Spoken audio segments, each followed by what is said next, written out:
There are still well over 150,000 Russian troops surrounding Ukraine. And as I said, Russian forces remain positioned in Belarus to attack Ukraine from the north, including warplanes and offensive missile systems. Russia's moved troops closer to Ukraine's border with Russia. Russia's naval vessels are maneuvering in the Black Sea to Ukraine's south, including amphibious assault ships, missile cruisers, and submarines.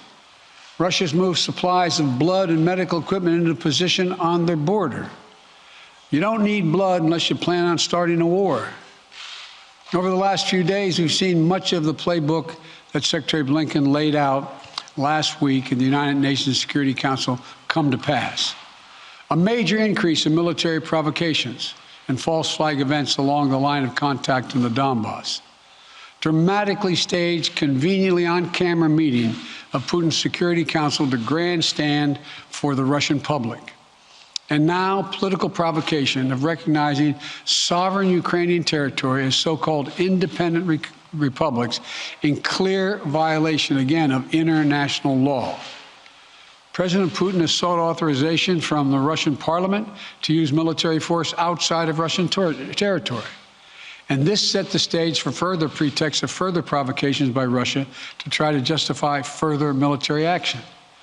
None of us should be fooled. None of us will be fooled. There is no justification. Further Russian assault in Ukraine remains a severe threat in the days ahead. And if Russia proceeds, it is Russia and Russia alone that bears the responsibility.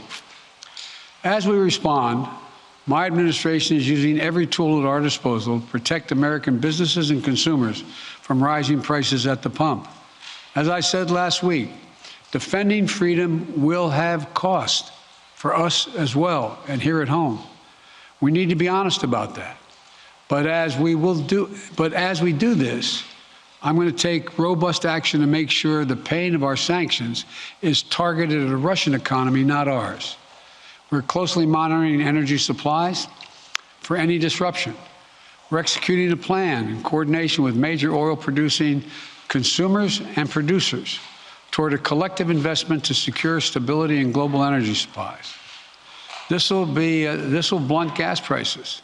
I want to limit the pain the American people are feeling at the gas pump. This is critical to me. In the last few days, I've been in constant contact with European leaders, including with Ukrainian President Zelensky. Vice President Harris met in person with the leaders in Germany over the weekend at the Munich conference, including President Zelensky. At every step, we have shown the United States and our allies and partners are working in unison, which he hasn't been counting on, Mr. Putin. We're united in our support of Ukraine.